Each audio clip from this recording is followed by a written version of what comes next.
Welcome to LaChance Encounters. I'm your host, Alex LaChance. Please like, subscribe, follow, review, comment. It's on a lot of platforms, and they all have different rules. But I am here today with a fantastic guest, Dan Haggerty. He's doing a lot of things. He's done a lot of things. I initially knew him from his band Since the Flood, and now he is a big-time business owner in the city of Manchester. He's on his way to opening his third restaurant concept. And thanks for coming in, man. Thanks for having me. That was a nice hype up. Yeah, I mean, I am legitimately impressed. I mean, the background that we come from, and I was just talking about this with my last guest, is like we have probably never had more than a 10-minute conversation. I mean, that's probably pushing it, but we've been around each other. And that's for plenty. A lot. It probably is, but now we're going to push the envelope and see if we can hang for more than 10 minutes. But it's like we've been around each other for so long. It's like, right. You end up finding out that like people gravitate towards hardcore music and aggressive music and music in general for lots of similar reasons. And we end up finding out that we actually have tons of in common and obviously lots of differences. It's a diverse group of people. But it always, people that come from that world, I know most of us didn't have a lot. Most of us were Very fucked true. up mentally in some way.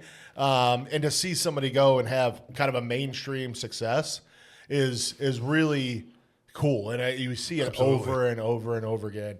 Johnny Limit's got Stanley's Barbershop on the north end of Manchester. Josh Hines has his barbershop and bar.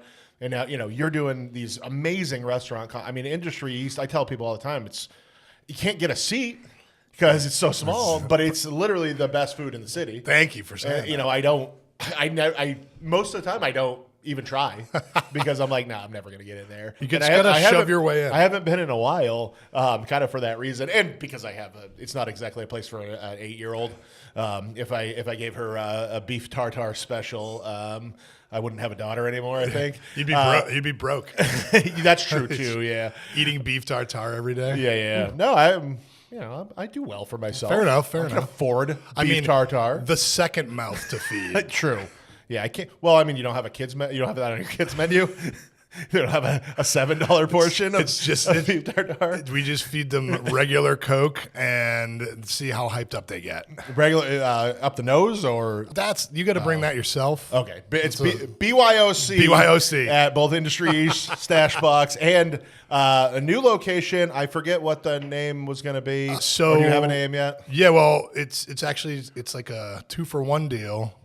We acquired the coffee shop, the Mocha Pot, and we're remodeling one side of a building to give them a bigger spot, so more of a lounge Which used to be area. the City Hall Pub. Used to be City Hall Pub. So That was also Cheddar and prior to City Hall. What That was was it? Cheddar and Rye. Cheddar Rye, yeah. Yep. So we're gonna move the Mocha Pot to that side, give them some more room, couches, loungy, and then the front part where the Mocha Pot is now is gonna be called Without, and it's gonna be a fully non-alcoholic cocktail bar. That's so. I had Nick, your partner Nick, Yes. in here Yeah. a couple months ago now, and he was explaining this to me, and that's something New Hampshire doesn't have, right? Like is there another concept like that anywhere? There is there's a place in Nashua that opened not too long ago, which is it's like a coffee shop / art collective / they do like alternative drinks like kombucha, and I think they're doing some kava perhaps.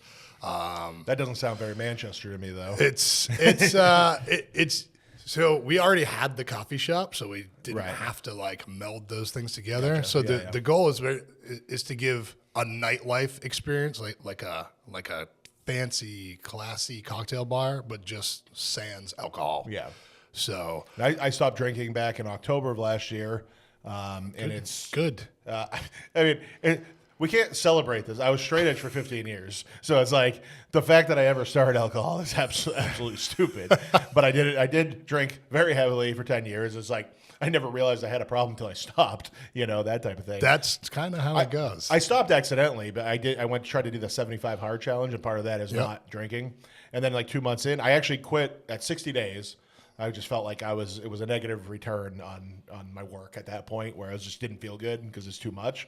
But the no drinking thing stuck, which is great. I'm very happy. It is about that. But like, it's hearing about that it's so cool, because it's so hard to be social sober when you actually want to drink. When I was all those years straight edge, there was no urge. Yeah, I didn't have. I don't. But now do that this. that's become part of my social life and part of my night out, it's very hard to go places and go, no, thank you.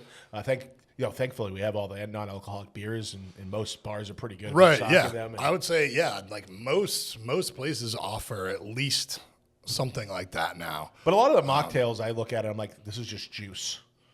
So what's your answer to that when with this new? Because obviously you're going to go higher end. Have you started developing that menu? Yep. Yeah, we've been. So I mean, a lot of what we do at the restaurants that do serve alcohol, like kind of my approach to it is usually, instead of starting with a spirit, like I want to make a rum drink.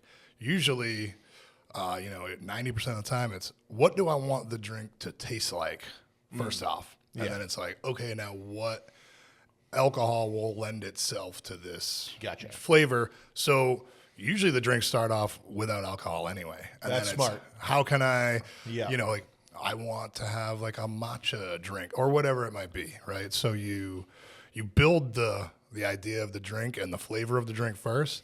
And like, so most of them, the alcohol is the bonus, right? So you can once you get rid of that, it also opens it up to even more flavors, I think. Because you can, some of them you're trying to mask the flavor of the alcohol. So you're like, this is what this tastes like, and you won't even know there's booze in it. Yeah. Now it's like there isn't any at all anyway, so it doesn't just matter. make something that's just for taste. You want a spaghetti and meatballs flavored drink? We can make that. Yeah, that's the first thing I want. That's what the ninja's for. On grand opening, I am walking in there and ordering my spaghetti and meatballs drink. Actually, I mean, to me, a drink that I had at Industry East might as well be on that page.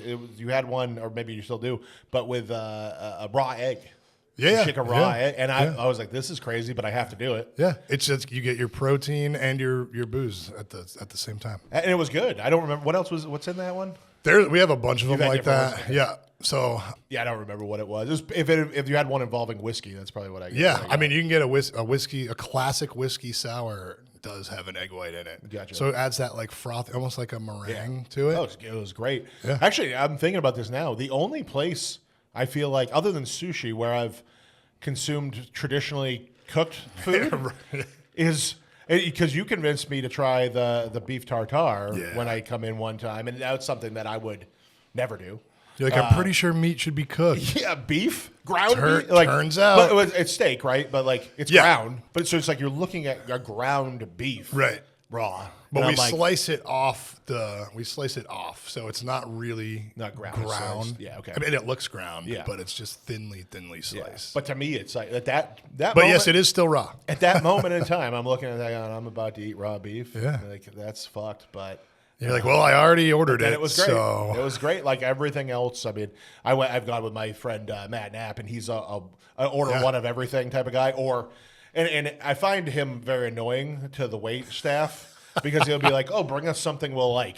It's like, how the fuck do they know? Yeah, Okay, I heard everything. Now your bill is $500. Because I've seen him do that. I can't remember where we were, but they had. He was ordering an omelet. I think it was a buffet breakfast, but they had like you could order omelets to order too. And he told the waitress to have the chef surprise him with something, and he like complained about it. I'm like, you can't do that. You can't do that. You cannot complain. Were you surprised? That's what you asked for. Yeah, you were. I think they did a better job surprising you because you were expecting something you liked. Yeah, you wanted them to assume. And you got a sponge omelet. So congratulations. So Industry East was your first restaurant, right? Yep, that was our first brick and mortar spot. That was, and still is awesome. That's the baby, the firstborn. Yeah. I mean, it's such a cool. I mean, just it is small, but like that's all in itself. That was the whole. I mean, in the summer you got the outside dining, so that's awesome. The size of it was the concept. It was keep it small. That way we have the freedom to, there's no room to keep stuff on hand. Like we get new product every 2 to 3 days because we just don't have any place to keep it. Yeah. So it frequently changes. We're always coming up with new ideas. And I remember you talking about like collaborating with other downtown businesses because like you didn't have enough room for something, or you didn't have the means to cook a certain thing, so you run over somewhere else. I can run over and fry these onions real quick. Yeah, so, which is pretty neat. And I love the small. The small is great, because it's it kind of forces people to, you're like, oops, excuse me, can I scoot in here? Like you end up chatting with people, Yeah. And none of our places have TVs either. So, I mean, you'll catch someone on their phone or whatever, but it's like, hey, I'm literally 4 inches from you. Most of the TVs in these bars that are like we're gonna be a sports bar, but it's like half the time there's nothing on. Like it'll be on Sports Center Or Full House. But Sports Center with no subtitles. And it's like what's good is that? And then like if you're watching a game, you want the commentary. Like the Farm in their bar, they have and sometimes it's too loud, but they have like if there's a big game on, they have it on the house speakers. The whole system. Then you can hear the commentary. And then it's like, okay, that's a real sports bar. We're here to watch the game. But most of the time it's just distracting background. Yeah. The no TVs is a good call, I think, unless you're literally trying to be like, come here and watch sports. Specifically. There's no need of the TVs. That is good. And I'm so guilty of that, breaking up my phone. I try so hard. It's ingrained in me. I make almost all my income by doing this on my phone. Doing that, yeah. Like that's literally what my It's kind of like you remember the Power Glove? Yeah. It's like that. Like the phone is just like a part of your hand now. Yeah, I remember they had on Parks and Rec, they had like a future, which we're now past the year that it was supposed to be, but they had makes you future, feel so and old. you could like, I don't know, there was something like they like went like this on their palm, and then like a hologram phone popped up above them. It's like that did not happen the way they thought it was going to happen. But we're not getting that there. we know We're of. getting there. Yeah, who knows? Yeah, Elon might have it going. He's working on implanting chips in our brains. Once we have those, maybe we can have the hand phone. All I heard was chips, and now I'm hungry. Yeah. You don't get in either of your restaurants. Do you walk in and get a basket of chips? We actually do have that at Industry now. Oh, nice. But they're house made. Potato Fancy chips? Yep. Okay. Yeah. So with a little dip? Or? Little dip. kind of We dip? switch the dip Kind of up dip? every week. I had Dante from Dead Proof. Sweet on baby recently. Dante. And it's like, I was like, I can talk about pizza all day. But then I was like, oh shit, we're going to talk about all food. And I'm a fat guy, and it just goes on and on and on and on. There's nowhere to stop when you're talking about food. 5-hour podcast. Yeah. Just two hungry guys. Just had to cut up. What's the dip, though? I'm genuinely curious what the dip is. I mean, switch it up every week. This week, Okay, I I like believe it's like a dill feta dip. Which is, Yeah, I love when you walk in and it's something different every time. Like certain restaurants that give like baskets of bread and it's a different bread Yeah. every time you go in. And it's like just roulette is whatever. Switching they it up, have. it's fun. That is good stuff, and that's something the industry definitely does. I've only been to Stashbox once so far. I'm sorry, but It's okay. Again, it's not a place that I'm not going to bring my daughter. So it's I like appreciate that. most of the time I go in with I'm going to like I don't know if we go downtown it's like. I'm going to say JW Hills, Thirsty Moose. Thirsty Moose. Yeah. Thirsty Moose. It's places like that are more, family oriented. But we went for my wife's company Christmas party. She has a small business and she brought the girls there and it was awesome. We had a great time there. It's very, very nice. I'm going to step away from restaurants for a bit. Because this is how I was actually gonna start, and now we're 15 minutes in, and I didn't start with it. So normally on this TV, I have I have like a PowerPoint slide with my face, your face, who you are, why you're here. Technical problems. It's about 50-50 whether we have technical problems. That's right. This is nice. It's old school. Yeah, beautiful black box. I love it. To our left. Yeah, you're right. My left. Sorry, I don't know what just happened there. I just choked on my own life. But we're both very excited. I didn't have 19 shots of espresso like you did before you got here. I So don't I'm know. not that excited. Can you feel that through the floor? The whole room shaking. The whole building's going to fall down. The other people working here probably think there's an earthquake.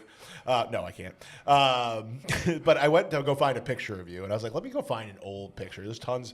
You played in Since the Flood for a long time. You guys were fairly well-known band. Did a lot of touring, played a lot of shows. I'm like, I can find an old fun picture, and I did. I'll show it to you later.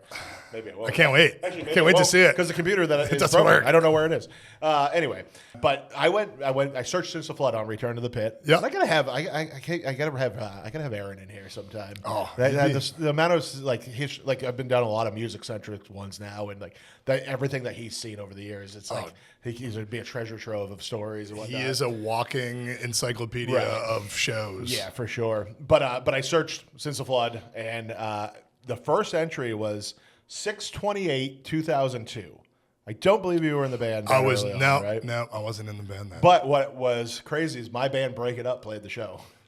I didn't remember. It was it was a big lineup. I jotted down a few of them. Ironok. Yeah, remember them. I remember them. Toby Chan Francis. Yep. What was his record? Championship Vinyl, where he took the pre-orders for all the Suicide File R&R splits and never sent the records.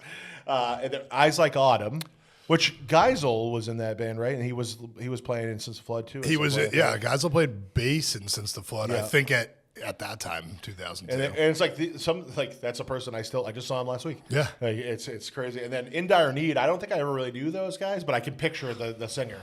Like it was like the slick, slick. I wasn't thinking hair, but I can just picture like his vibe. Like he was just like, but it's crazy. It's like that was 23 years ago. Right. You were in the band, but like it goes all the way back. And again, what I was starting with, it was like we've never had a real long conversation or anything. All those years of being around each other. When did you join the band? I think it was 2004 or 5. It started. Google AI figured out that you were on. I can't remember what record, but whatever record came out in 2005.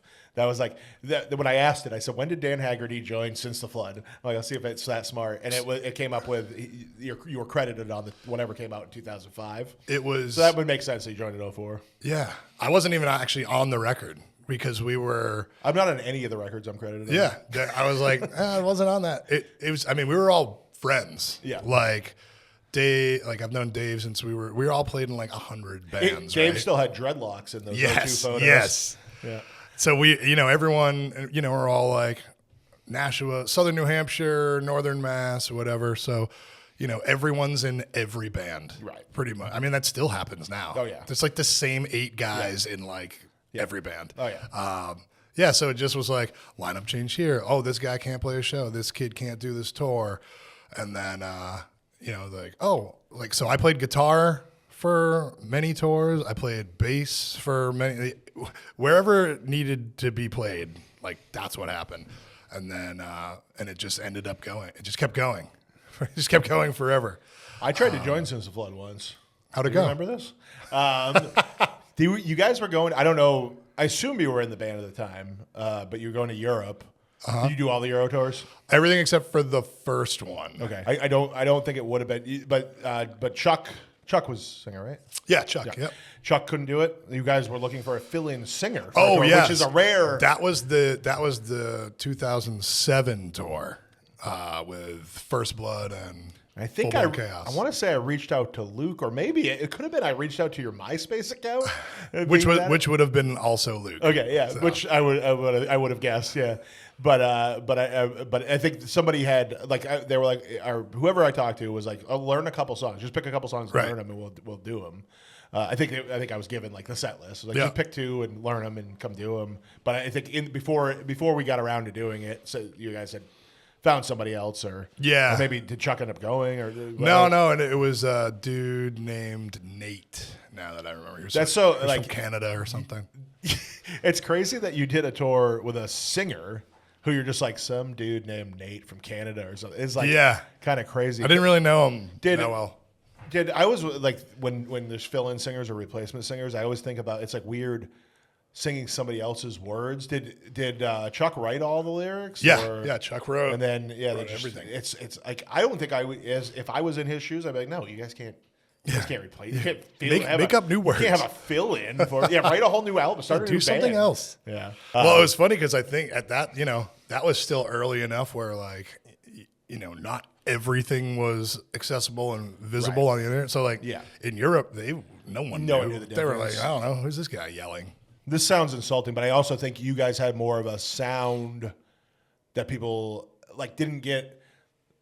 They're more just they're there to mosh. Like, you know what I mean? It's like not like they're not super introspective about the lyrics, Right. Like they're like or like attached to the people in the band. Yeah, So, it was like, we always just like especially in Europe, it's just like Right, and it was always we like want the top. das heavy music.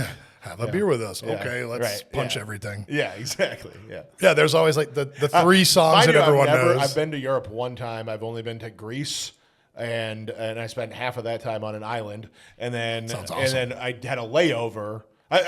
One time I've been to Europe, and I had a layover like 10 hours in England, and we went and saw Big Ben and the palace there, Buckingham Yeah. Palace. And so The palace. that's my entire Euro, and I always cast judgment on European hardcore kids for some reason. I don't know why I do that. They're so not worldly. It's not that they're not. I know they're more world. I mean, Americans are the least worldly people. I don't know if it's Because we're just changed one at all, country, but I remember the first time we were over there, and I was like, whoa, wow, these kids actually give a shit.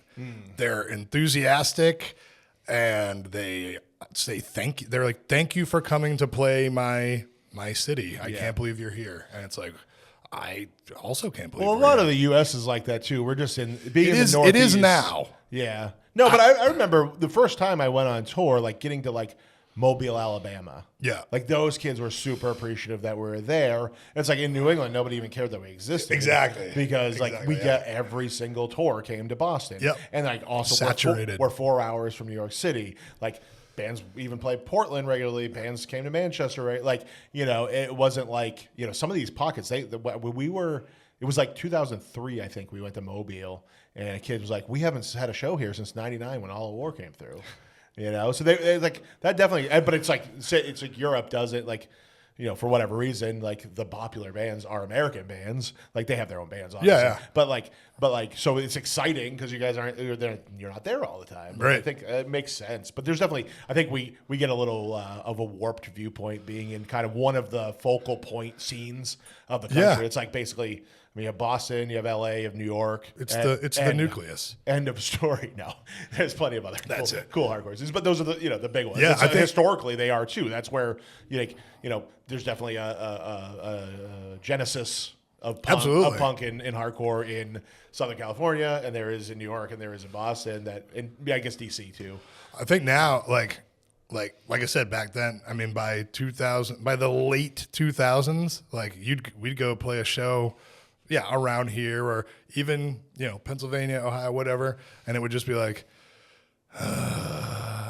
because it was kind of like, it's so flipped now, and it's awesome. And I'm so happy for all the kids in bands now because they go on and they're looking at reels and they're like, look at these kids doing stage that, like, dude, how many shows have you been to or played where there are like 12 people there? Right. I like now to think they're all that full. I'd It's actually great. like to think that still exists because here's what I thought about this recently. It's like, okay, so Haywire is one that I just see Right. everywhere, right? And like, Austin used to play with me in Yellow Stitches. Like I know him fairly well, and it's like, to me, like some people looked at Haywire, and then now it's a couple of years. They're undeniable now. But I remember when they were first blowing up, it was like people might look at that as like an overnight success. But I'm like, this is a result of Austin playing in every band in he could every band. possibly play for a full decade. I mean, he packed up his life in Ohio, came out here to take over Anchors Up. Like, it's a decade or more, maybe 15 years of hard work that put him where he is now. Exactly. But like, so it's like I see all these, like you said, I'm like, wow, every show is big.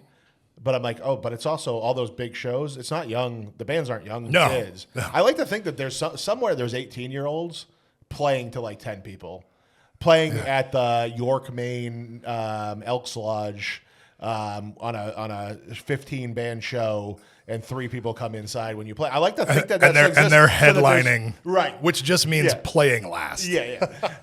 I'd like to think that that's still happening because that means there's new blood coming in. But I have no idea. My pulse, I only know what I see on TikTok. Oh, yeah. and Instagram. I walk down to Jewel every now and then if I can escape the restaurant. Yeah, unfortunately, I think that's going to be gone soon. Yeah. So, but we got Bad Burgers doing shows. Bad Burgers doing shows. Chaskin's Chaskin always does Word shows. for Word reunion September 12th. Yep. But yeah, it is cool though. To your point, it's like even the big bands like could barely survive on the road, and that's something that's changed. That's what I was talking about with the other Dan down in the lobby. Yeah. I was like, dude, remember, like, here's $5 split between 5 dudes. Well, it's like also you were, I mean, by one of the records came out on Central Media. Metal Blade. I thought no, not Central. Oh, you were on some Central Media Fest, I think it was. Yeah, there was probably some sponsor. But Metal Blade, so Metal Blade though, but like that would have been like thought of at the time as like, wow, what a huge move, and like it probably didn't even. Like you probably didn't feel much different when you went on the road, like as far as pay or accommodations or anything like that. But it's like I feel like now it's like these people are doing well on the road. Like they're doing okay. Yeah. Like they can maybe get a hotel once in a while, not sleep on a floor. Don't want to overdo it. I just said on the last one. It's like I was eating chili out of a can. Oh yeah, when I was touring in 03. Like, I bought. I remember we were somewhere in the Midwest, and I bought 2 big jars of pepperoncinis. Yeah, and I just ate those for like 2 days. Yeah, no heartburn at all. I'll get my salt in. Yeah, hydration. Yeah, I have to chew a lot. Drink the liquid in the can. Chewing will make me tired, and I can fall asleep in the back of the van. Yeah. And I think the spiciness is actually that's good for like. It covered up the smell of sneakers and shirts with the. Do you guys ever have rules about like van etiquette? I've heard. I never did either, and I feel like I've heard people talk about it. I'm like, oh man, I wish I would have thought of that. Like doing like certain things, like taking your shoes off when you get in the van and bagging them, putting them, and like like doing like. Dirty laundry had to be like taken care of in a certain way, like things like that. Especially, I mean, after shows, you're soaked. Everything's wet. And then you throw it in a backpack, or it's so gross. I think one rule was no smoking. I could have loved that rule. Sometimes, if everyone was asleep and it was like my turn to drive, I would just roll the window. I think the driver gets to do whatever they want. That should be especially on an overnight drive. That's the unspoken rule, as well as control the radio, control the heat, the temperature. The other unspoken rule is if your stuff is in the way, it's getting tossed, and then someone else will take over. I had a complete freak out in Vegas. In the desert. We played a junkyard in the desert on the outskirts of Vegas. Also played that venue. You played there? Yeah, outside the women's prison. Do you know what that was called? I've been trying to figure that out. Dave would know. Yeah. Dave remembers everything. That's funny. Yeah, but we played there, and I had gotten like tiff with a couple of the other guys, and I just started chucking everybody's stuff out of the van, like into the desert, into the dusty desert. I remember Josh Hines had flown home for a couple of days. He was graduating college. His parents really wanted him to go to his graduation, right? So he flew home. They're like, we paid for this. You go. Yeah, exactly. So he flew home, and he was like. He met us back. He took like a cab out to the junkyard. He was like, nobody was there. He's like, I was just hiding under a bush, like curled up, like kind of trying to like rest my head on my backpack or suitcase or whatever he had. But it was like that's just a miserable experience. But that venue was cool. I remember rolling up there and being like, what the fuck is this? But then there were like 50 kids there. Yeah. And they went off, which was actually semi-annoying. Jumping off the cars. Yeah, it was kind of annoying because it was very dusty. Yeah. It was cool. It was outside too. Yeah, it was outside. It was like a lean-to, basically. It was hot as shit, but very cool. I don't remember it being too bad. We were out there in May, and it was dark out, so it wasn't too bad. I remember going there and being like, "We're playing. All right, what venue are we playing in Vegas?" And then they're like, "It's literally a fucking junkyard." And I was like, "Cool. All right. Well, at least we can do whatever we want here." I mean, those are the cool. That's the coolest thing about. Oh yeah, hardcore. Like to me, like. It gets unfun when you're on a big stage. To me, it's like not the same. It's just not like it's cool. You feel good about it, but it's like, yeah.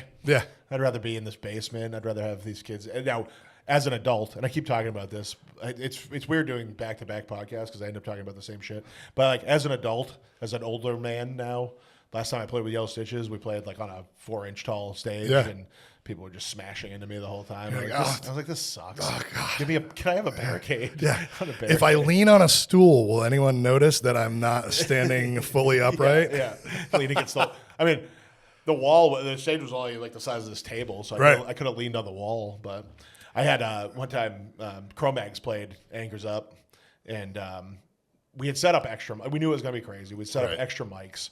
Like the mics are going to get destroyed. They're going to get ripped out. Extra mics, no air conditioning. Absolutely no air conditioning. Less air conditioning than even would have been happening Like less airflow Yeah. than if you just had one window open. Yeah, exactly. I mean, it was awful. But as soon as they started, all three mics gone. Yep. They end their first song. John Joseph screaming at everybody, like, "Get all these fucking people off the fucking stage!" And Josh looks at There's me. no place else to stand. Yeah, they have to. Exactly. But Josh looks at me. He's like, "Hey, can you get people off the stage?" And I just turned to John. And I was like, "What?" Hey, I was like, "It's a fucking punk rock show in a punk rock club. What do you want? A fucking barricade?" And I was like, "Am I about to fight John Joseph right now?" and he big smile, shakes my hand, goes into the next song, never said a thing again. And I was like, "Well, You're like, that's cool." my job here is done. I couldn't. I was actually shocked. I was like, because as soon as the words came out of my mouth, I'm like, "Oh, I'm about to fight one of the most legendary hardcore singers of all time in front of everybody." Like, that's why the stage is here. Everyone can watch us fight. Anchors up for me was like, nobody's telling. Nobody that was coming as an outsider was above the people who were there. Right. That's Like how I always all the felt. time. Yeah, like nobody was gonna tell me what was gonna be done in there, other than Josh. Also, it was, I mean, just the physical setup of it. I mean, it was set up like a 70s like lounge living room where, like, you know, the outside was higher up and then you dip down. So it's like, if you're down here, You're trapped. you're stuck. You're man. in the entire floor was the pit. Yeah. I would yell at like kids, especially the bigger kids, for like moshing in the back. Like, go up front. Yeah, like, come on, man. Yeah, like you don't need to hit the girls in back here. Like, if it happens, it happens. I'm not like saying I'm not a prude about moshing, but I'm like, just come up front. Yeah, just go over there. Look how much room's over there. You're gigantic. Yeah. Go over there. The little kids can go in the back, but I'm like, if you're a 300-pound man, come on up front with the big boys. I remember saying that to somebody. I was like, in front. It was another experience of fighting somebody in front of everybody. But I just had enough of this kid. It was like the third time like he had started a fight in the back of the room, and I just grabbed him, and I was like, and I my exact quote was, "Mosh up front with the big boys," and people made fun of me for a wicked long time about it. I mean, it's good advice. Yeah. I would say so. When was the last time Since the Flood played?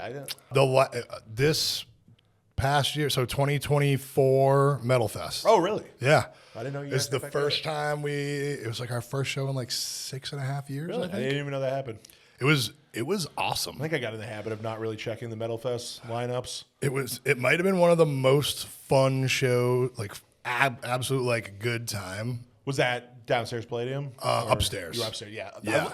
Upstairs Palladium, I mean, that's great. It's one of great spot. my favorite stages ever to play because that room is just like long and skinny. Again, kind of no escape in there either. Yep. You have like the doorway, but then as soon as the band starts, the doors are blocked, so you can't go anywhere. Yeah, no, it's always packed.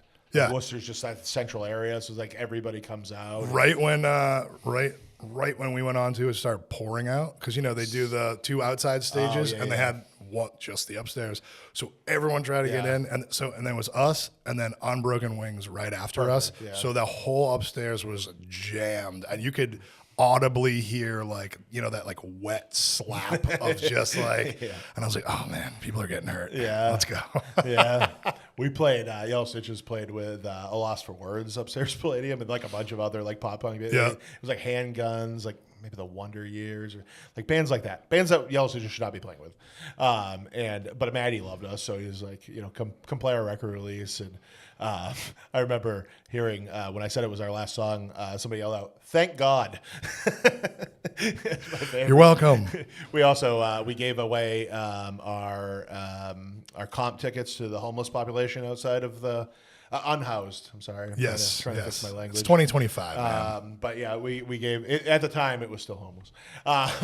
But no, we gave, and one of them actually came in, and the bouncer was like, no. And she's like, I have a ticket. We're like, she has a ticket. We give her a ticket. Says so right there. And they hated us. Everybody there hated us. All the other bands. We were, how you play the Palladium and you get the like call sheet that's like load in. It's just a 7 o'clock show. Load in 2 o'clock. We're not coming at 2 o'clock. We are absolutely not coming at 2 o'clock. We have two amps. Yeah, like we had nothing. We brought nothing usually. But I did full U.S. tour I was talking about where we played the Junkyard. I did that whole entire tour without even a bass guitar. That's I brought impressive. one. I brought one. It fell apart the first night, and then I just used Joe Lacey's from Outbreak the whole rest of the time. But anyway, freaking yeah, we were supposed to be there too, and when there's nothing downstairs, they just use the balcony to like backline all the gear, and we just come in and just start throwing our shit. Like we did have some stuff, but we like just throwing shit everywhere, like in everybody's way. Everybody just hated us. It was like just.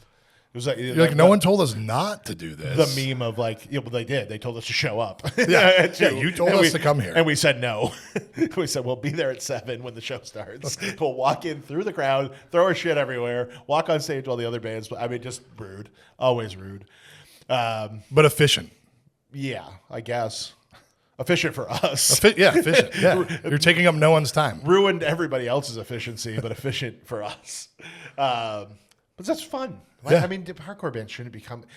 There's no sound check. I mean, again, this was not a hardcore show.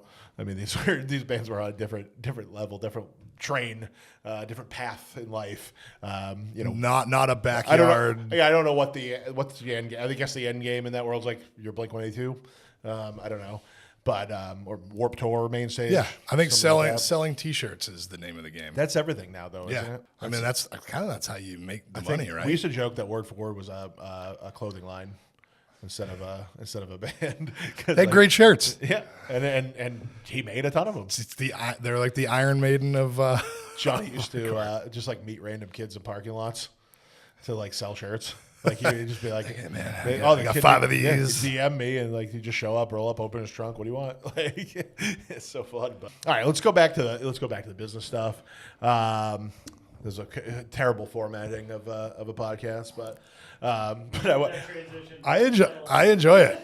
Well, I had Bring it back. I had a theory in my head of how this was gonna go, and then it didn't, and now I'm trying to recover. You're using the industry's method of menuing like in the podcast where we're like, yeah, we don't have that anymore. We have this now. Oh, that thing you liked, it's gone. I didn't even know that was a now thing. we have a new. Yeah, we take stuff off the menu when we feel like it. Put on new stuff. I do hate that because I go.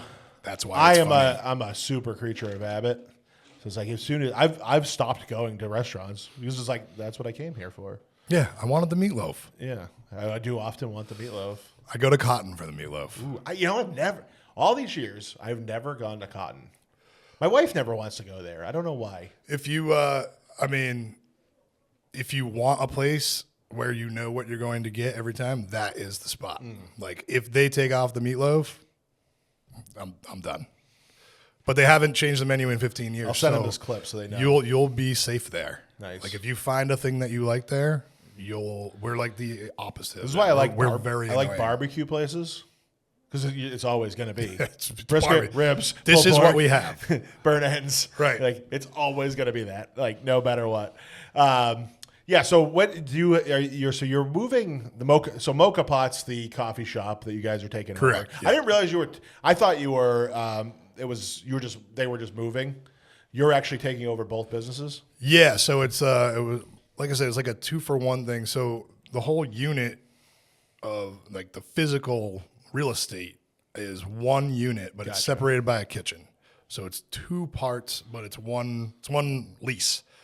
And so legally there can only be one LLC, but it's 2 different DBAs. So like it's the Mocha Pot and it was City Hall Pub. Doing business as for the less educated people. Yes, doing business as.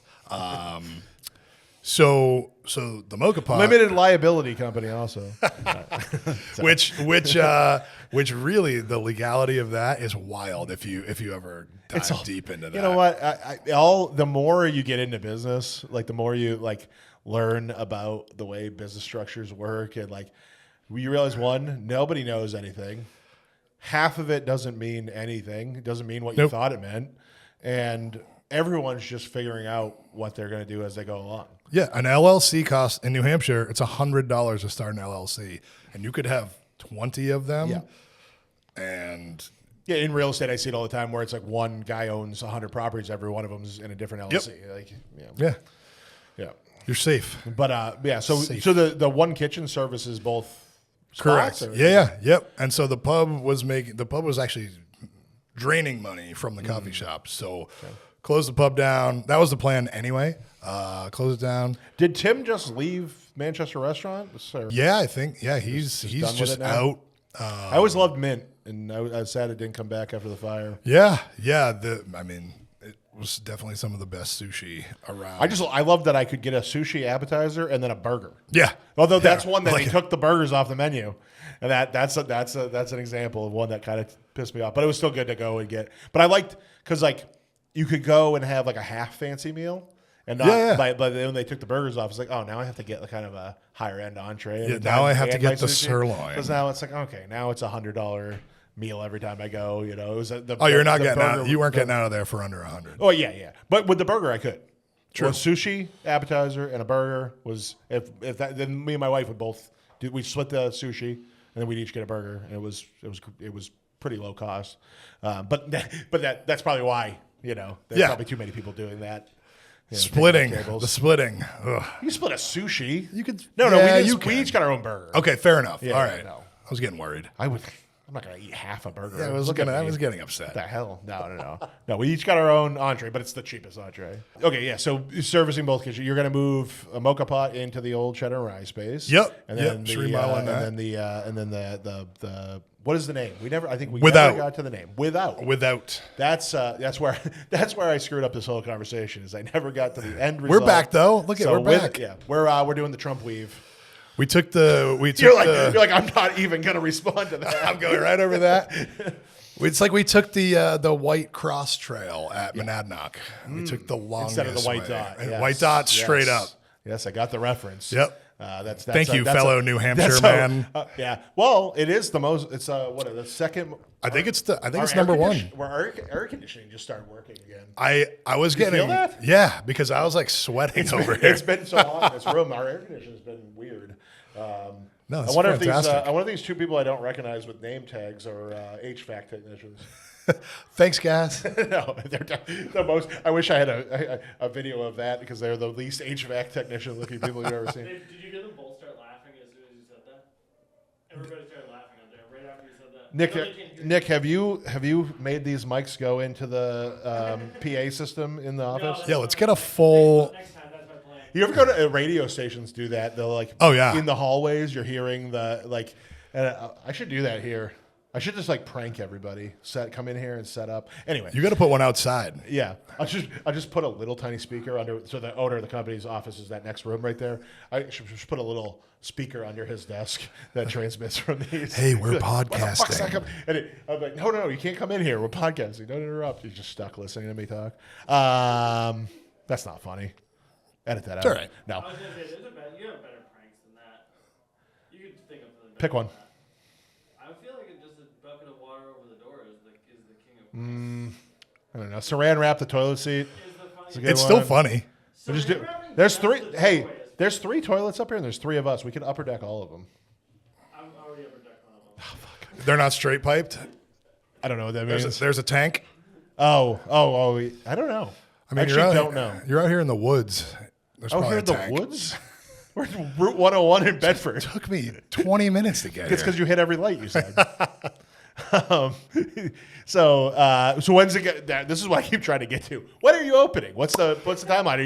Are you on? We were on doing a construction, or- so in restaurant time. Okay, so that is so if I were to say the Mocha Pot remodel will be done mid-August, that really means mid-September. January.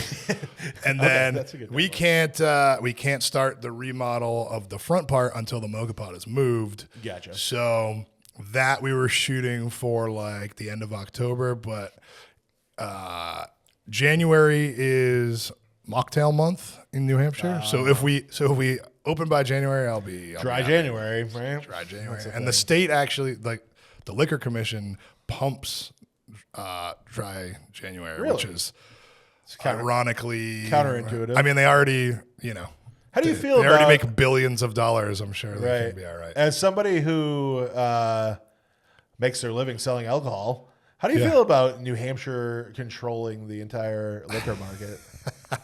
You must have some opinions on that. There are certainly pros and cons. I mean, if you don't feel comfortable saying anything No, because they regulate you as well.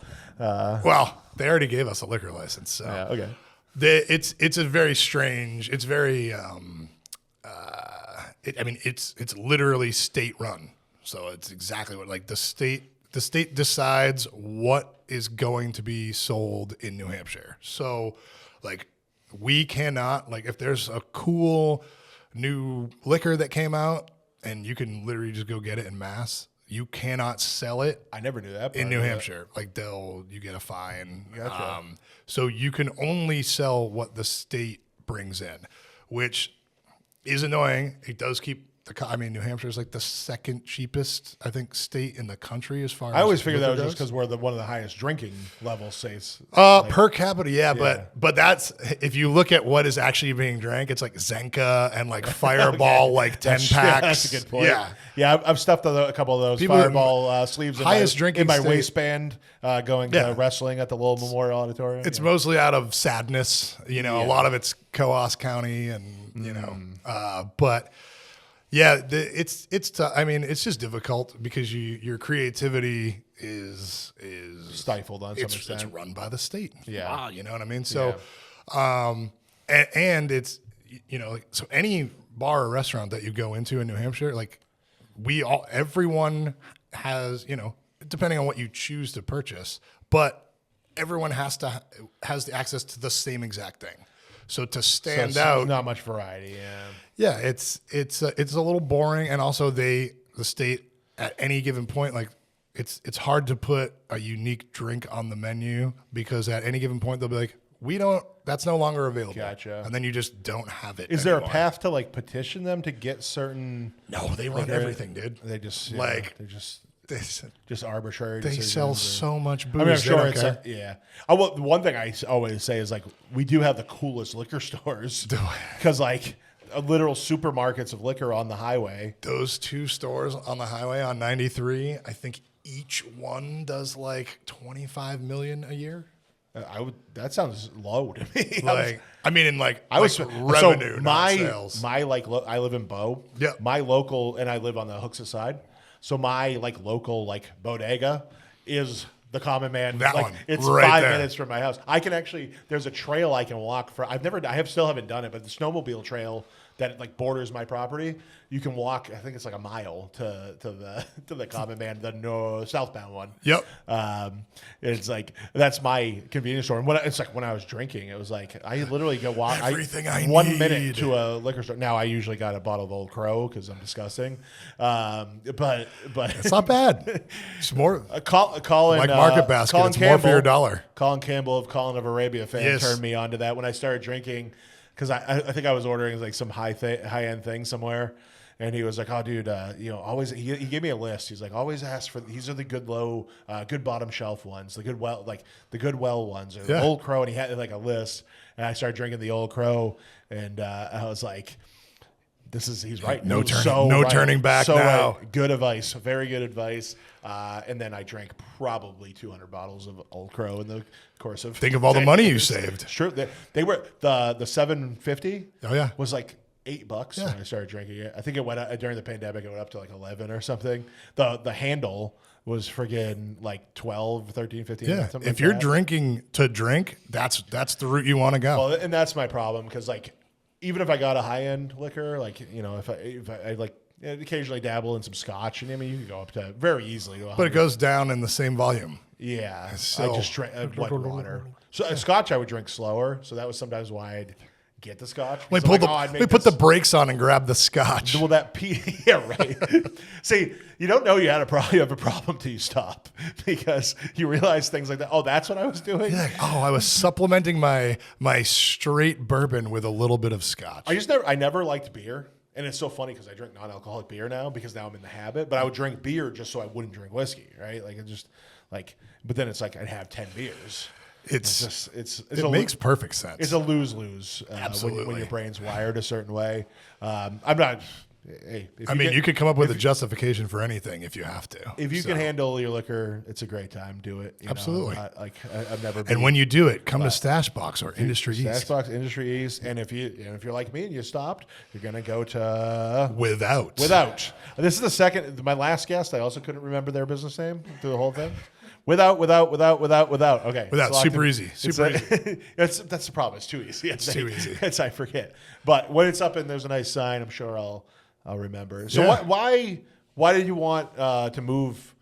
Is that Hanover, the corner of Hanover? Corner of Hanover, yeah. So why did you want to move the Mocha Pot back, and why wouldn't you just leave Mocha Pot? I mean, the other space was already a bar. There's a few reasons. The Mocha Pot does like between certain hours they do such a high volume, and the structure of the front part is not set up for that at all. It's like It's got like a weird. it's like vestibule, triangular right? Yeah. shaped, and like Yeah. if there's like more than 2 people in line, it's just this clusterfuck. So also because they're doing that bigger volume, we want to give them more room and offer like it's a little stale in there because it's it's all windows and it's gray and the floor, like it just needs a lot of work because they kind of like inherited that space.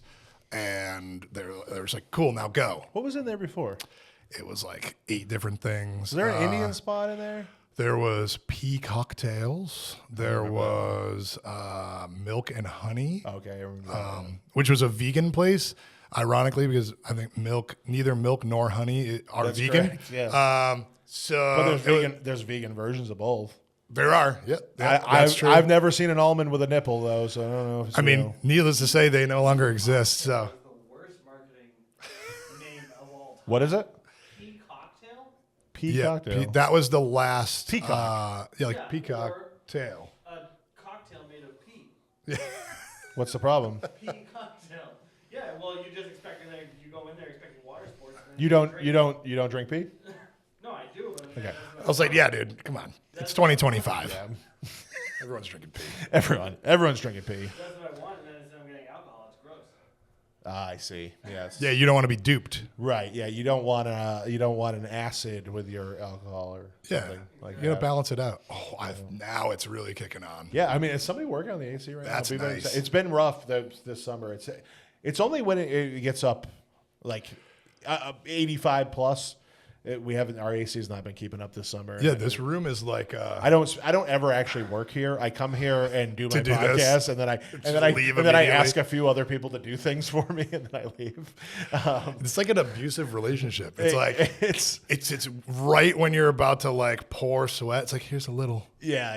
little bit of air conditioning. I think also that window radiates a good amount of heat too, and you're closer to it. Yeah, That's why thank you choose- for. that's why I choose like to this see it. side. Yeah, this is my side. You can't have it. Listen, man. The controls are here, so I can do this. Oh, I love the lip smacking of the mic. I also have this one. Oh, I need the DJ. Oh, you don't have your headphones. I was like, Oh, hell he has no idea what I'm doing. Yeah, there's an applause. There's a rim shot. That sounded like the beginning of This Old House. Yeah. Apparently, I believe I can program those things, and I need to like put. I mean, this is supposed to be for other people to use, but I'm the only person that uses it, so I should put a bunch of weird. Yeah, I haven't seen components anyone on it. even attempt to come over here. So They know what's going on. They know I'm on air. They know what's happening. The on air sign is here with no batteries. It in exists. so they know I'm on air. No, like some guys use the screen, and they do it like once a month. A video guy comes in and like shoots a bunch of stuff, but nobody else does a podcast. And it was here for like a year before I worked here. The studio was here. And That's nice. I'm like, why is nobody using this? I'm going to use it. So it's sweet. What are we talking about? I was going to ask you a question. Am I allowed to do that? Yeah, no, absolutely. So, like, you kind of alluded to it in the beginning. Like, we both come from our common bond prior was, hardcore and the scene and all that. But now you do whatever this is, real estate and lending. I think most people who know me would describe what I do as whatever this is, might be. Because all they see me doing is making goofy videos and talking to people. But now you're an adult man. You have a yeah. family, and now you do this. So, like, Yeah. what was that? Did you get to the point where you're like, I can't just keep drinking Old Crow and playing other people's basses. Like, I should get a polo shirt. What's funny is the a Walmart polo shirt. They're the only ones that fit me properly. Walmart makes proper clothes for fat guys. But no, there was actually no crossover in my hardcore life with drinking or I mean, say hardcore, but like probably the last decade I was really doing anything was Yellow Stitches, so more punk rock. But it wasn't. I've quit the band twice. I'm no longer in the band now. The first time You'll be back. First time I quit, I was still straight edge, and then I picked up drinking in the interim. And when I went back, it was funny because Brandon, the singer, he had quit drinking. Adam, guitar player, he had quit drinking.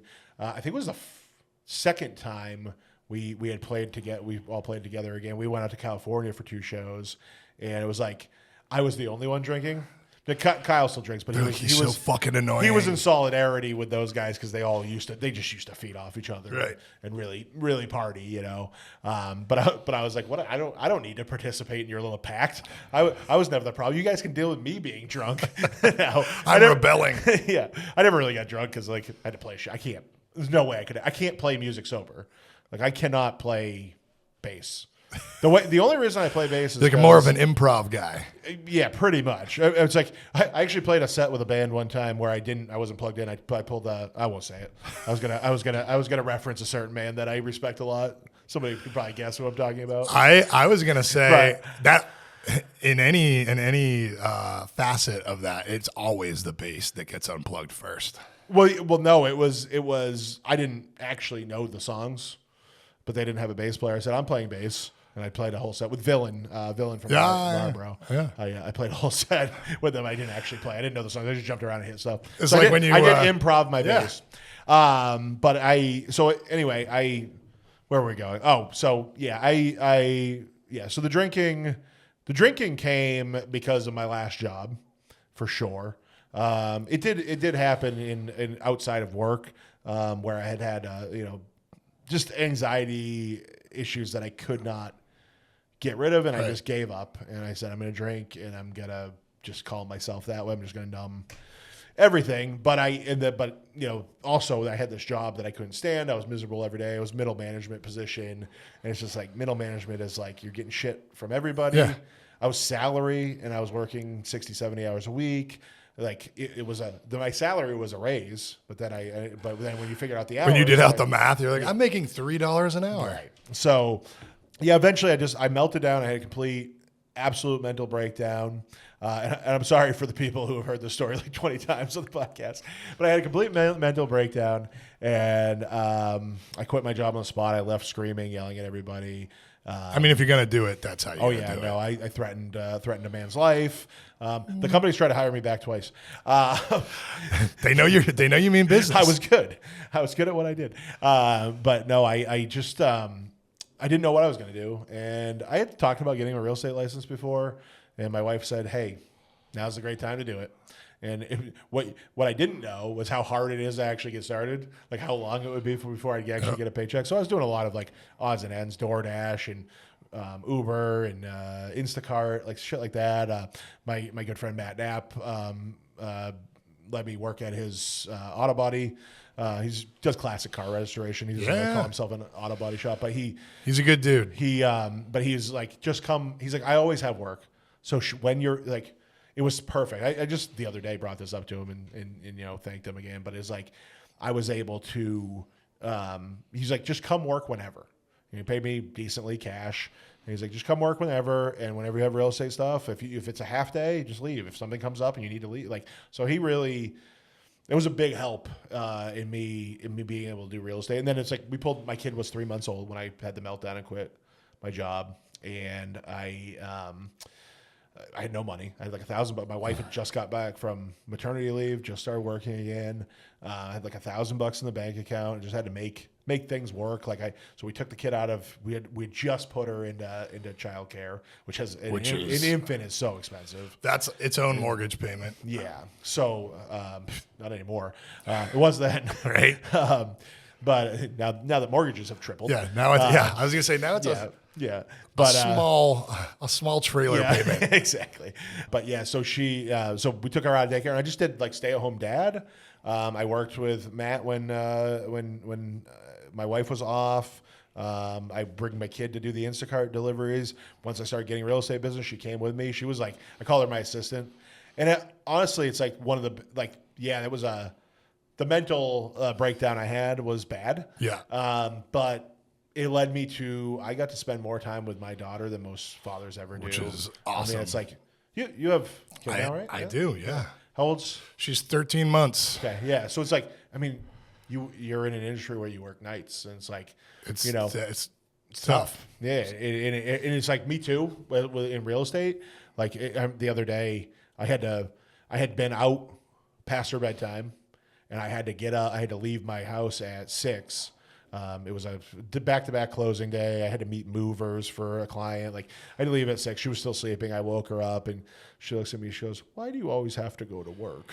And you're like, And it's like, it's so devastating. But like, what she doesn't realize is I actually, because my time is my own, I see her more than most fathers. Right. And like for you, it's going to be, well, this time of day. It's like before. I see her quite a bit, actually. Yeah, you get to Jill and I have opposite schedules, so it's yeah, it's perfect. Like it's, it seems on certain, but you're also, as she gets older, she'll be going, "Well, Daddy, why are you leaving now?" And when it was when she started school that became tough. Because right. It's like, okay, now she's in school. All yeah. day. Now I don't see her for and then 8 hours. like there's now some days, because like when my clients get out of work, that's sometimes when I have to go show their houses Yep. or I have to go to a listing appointment or whatever. So she'll be just getting out of school and I'll be walking out the door. It's a bummer, but it's like also I'm taking 2 weeks off in August. Yeah. And we're going to Hawaii. It's the trade-off. You're wearing an Aloha shirt. Is that Aloha? This is the restaurant? Aloha. This is Aloha up on Hanover's right. That's awesome. I need one. It says "Live Free" or "Mai Tai" on the Nice. back. It's I love best. Aloha. Aloha is actually referenced in a Yellow Stitches song that I held. The only one that I wrote or had any part Yes, of. Yeah. I'm glad. Good for you for giving them a shout. Well, out. the song's called "Fat Fucking Bastards," and it's all about eating. Yep. And that's why I was contributing, because I was straight edge at the time. All the Like, other I got songs this were about one. drinking and drugs. But the line is Marvin at Aloha, free chicken wing for me. Yes. Now it's free crab rangoon. Yes, I was going to not the say chicken wing anymore. that's what makes it Yeah. it's the best Chinese food restaurant in the city, because if you order a drink, you get free crab. And rangoons. Olivia at the bar. Is Olivia still there? I haven't been in a while. But It's just the Jamaican dude. Oh, okay. He's the one that's always there when I go. I've not been in there a while. I've not talked to Olivia about her job in a long time. But Olivia Garan was bartender almost every time I went in for quite a while. I love Aloha. But yeah, where were we? We just branched into so many. Oh, We're just talking about the parenting. freedoms or not. It was freedoms. parenting and how I got into real estate. Yes. It's a big. I'm doing the weave again. That's what keeps I'm people. the best at the. I can't. Do That's the what. impression. That's what keeps the people coming back. Yeah. After 4 years off, they came back. Back to the getting into real estate. It's like it was such a blessing, because again, my time became my own. I got to spend, probably the first. I think she was 3.5 by the time we put her into like full time preschool. Yeah. Where I got busy enough that I was like, okay, like I can make a lot of money doing this. I can really. That's important too. Yes. The time's important, as you got to find the balance. You got to find the line. And as time's gone on, I've gotten better at finding that line and saying no to stuff when I'm like, no, family's more important right now. And if I lose a business, I lose a business. It's, it's fine. But yeah, that's how I got into real estate, was just kind of needed something. Yeah. It was something that I consider. I don't even remember why I thought I was considering it. It was just that time, in the past, before I had my meltdown. I don't know why I had considered it in the past, but it was something that had kind of always been on my mind. And my first broker I had actually met probably 2 or 3 years before, when I had considered making the move. And Randy Rush right here in Bedford regarding real estate, great guy. I owe Randy a lot. But he was like, his whole vibe was, come in and work with me. If I'm going to a listing appointment, you come with me. If I'm doing prospecting calls, you sit there with me. If I'm, doing a market analysis on a property, you're going to do that with me. If I'm filling out contracts, you're going to do it. It was like, and then it was also, hey, don't buy anything. He's like, most people fail in this business. Don't invest any money. Mm-hmm. And now the commission split was a little rougher than other places. Right. But it was like, you don't need to buy a lockbox. You don't need to buy a sign. You need a ream of paper for your house. Take it out of the office, bring it home. Here's folders, here's tape, here's pens, pencils, paper, whatever you need. That's a good mentor right there. It. Yeah, and it was, you hear so much about mentorship, and I've never worked at some of these big box brand brokerages, but like you hear stories of like, hey, we have this great mentorship program, and then the people tell you they're left in the dust. This was a guy who truly took me under his wing, brought me out. I mean, first time I went to a listing appointment, he came with me, literally held my hand through the business. Well, not literally. We never held hands, I don't think. But it was like, that's a whole different podcast. Maybe I blocked it out. But it was use all my stuff. I'll do everything with you. I'll teach you. And it really, I don't know. And he didn't like working with buyers. He's an older guy. Yeah. He liked doing listings. And he was he was a land surveyor for like 30 years. So he did a lot of land sales. So anybody that called him that was just a buyer, or even on his own listings, if he just didn't feel like going, he gave me that lead. Yeah. So, and to be honest, I didn't get a lot of business out of it. Like one time I sold a $15,000 trailer. My commission check was like $550 for, I don't know, like... It's just, so most people who work out, this will sound like I'm complaining about nothing, but it was for like 10 hours of work. But it's like you forget that I'm paying my own gas. There's no benefits, there's no vacation. Like, so that's $50 an hour is a very low rate for running your own business these days. Absolutely. But yeah, it was this guy from Egypt. He was here in the summers working Uber. And he's like, I just need a place to stay while I'm here. I keep working at a hotel. He's like, but I make a ton of money and I bring it back to Egypt. Like my family doesn't do well over there. Like he tried to pull out a wad of cash to pay me at the property the day he saw it. He's like, okay, $15,000. Here you go. Like, I'm like, no, that's not how this works, man. You're like, unfortunately, that isn't how this works, but it would be cool. I could have just taken it and ran. Right.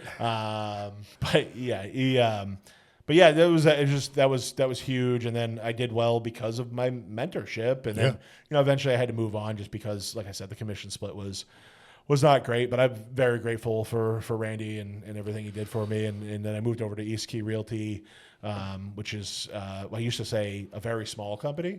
We now have like 110 agents or something. It's pretty big. Yeah, I was the 10th. In 2020. Nice. And it's a locally owned Crystal Parham Merrimack resident, owns her own independent brokerage. It's not a franchise or anything. She's built it from absolutely nothing, built all her own systems, all her own branding.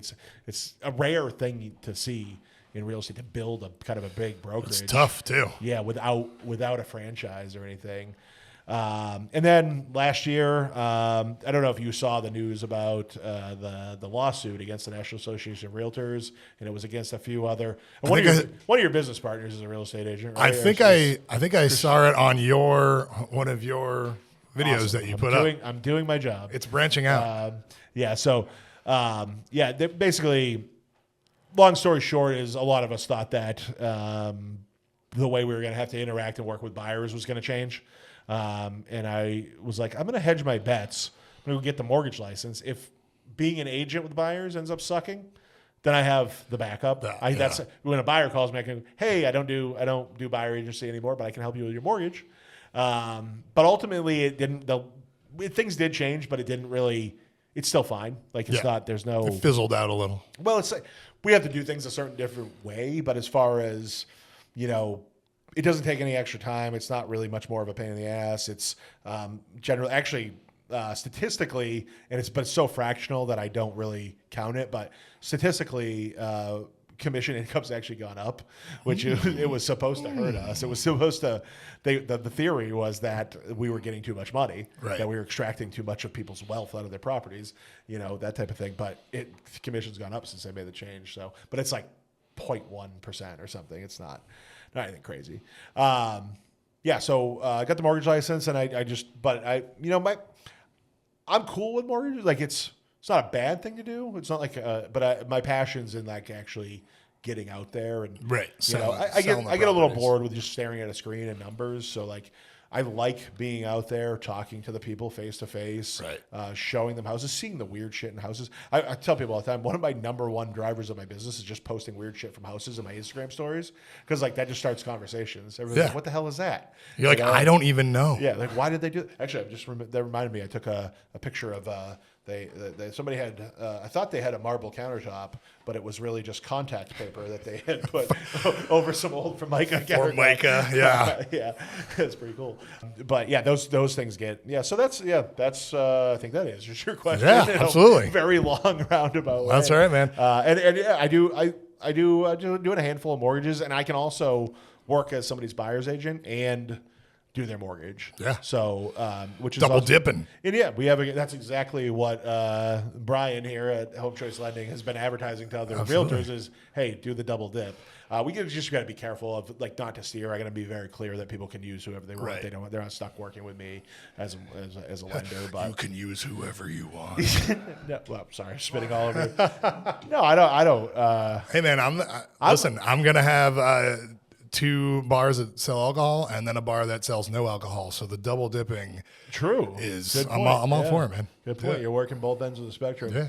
But yeah, no, it is. It's just like, I just did one where I sold their old house, helped them buy the new house, and I did the mortgage for the new house. And it's like, how great is that for the client to like only have one point of contact?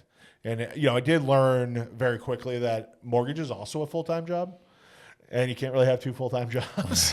So I do have a lot of. You speak for yourself, sir. Well, we all tend to. As soon as you become self-employed, you're like, what else can I do? Yeah. Like, You're like, what else? And then immediately you complain about it. Yeah. You're like, what? Why would Yeah. I? Who did this? Oh shit, it was me. Well, me and Nick talk about this all the time because, so business-wise, so Nick's business is content production and video and social media and whatnot. But like mine isn't. It's just the way I find business. But I would love it if this podcast became its own entity. Right. There's ads on it. I've made $15 so far. Yes. But that's like, if my listenership multiplied by 100, it's $1,500. Yep. That's money. Not And bad. if we go another multiplied by 100, hey, now I'm living, baby. And you have 6 jobs. But yeah, we talk about it all the time. It's like opportunities keep arising, right? Yeah. And like you being a downtown business owner like that, it's like okay, this business is going under. Before probably anybody. That was the that's if the opportunity is there and it makes sense. especially with your partner Nick. I mean, he's got the pulse on Yeah. everybody. If- he sat here and rambled off businesses I'd never heard of, I'm like, I thought I knew this city. Like he just was rambling off all kinds of places I'd never heard of. Nick is woven into the fabric Yeah. of downtown Manchester. But yeah, what was the point of this? I don't know. I think Oh, we're talking about you can't have more than one full-time job. You absolutely I do have like a lot of support. You have employees, right? It's like, you only have so many hours in the day, and you got to very have. true. So we have a lot of support. A lot of different people help me out in this office because it's like the mortgage job can't be done while you're driving your car. It just doesn't work, and that's how I spend a lot of my days. How did you enter? I don't know what you did before, but where do you come from, and how did I've you always get- done this. You've always I do done this forever. Always done restaurant stuff. Again, to tie it, to bring it all back. If you're in a band, right? You're like, well, I'm going to be gone for 6 weeks. Yeah. One of the only industries you can do that in is the restaurant industry. You'd be like, I'm going to give up all my shifts, but when I come back, I need to pick up 7 days in a row because I'm going to have no money. Gotcha. Yeah. But I started washing dishes when I was like 14. And then, That was did a million other my things. first job too. Was Yeah. dishes. But you can always come back, and I just loved it.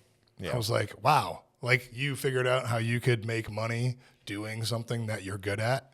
That was the same thing. Like once I moved to the front of the house, I was like, oh man, I get to talk to people. They tell me what they want. Someone else makes it, and then they give me money. Yeah. This is the greatest job of all time. And you are honestly very good at it. When I've walked into Stashbox, you super. I mean, we all obviously had a familiarity already, but it's like you are very good at making everybody feel welcome. Yeah, very good. It's the name of the game, man. Very good at presenting. I think there's a lot of servers out there who don't really. It's just it's Give a a shit. mechanical. It's but I mean, I don't expect them to give a shit. No, of course not. I really It's- don't.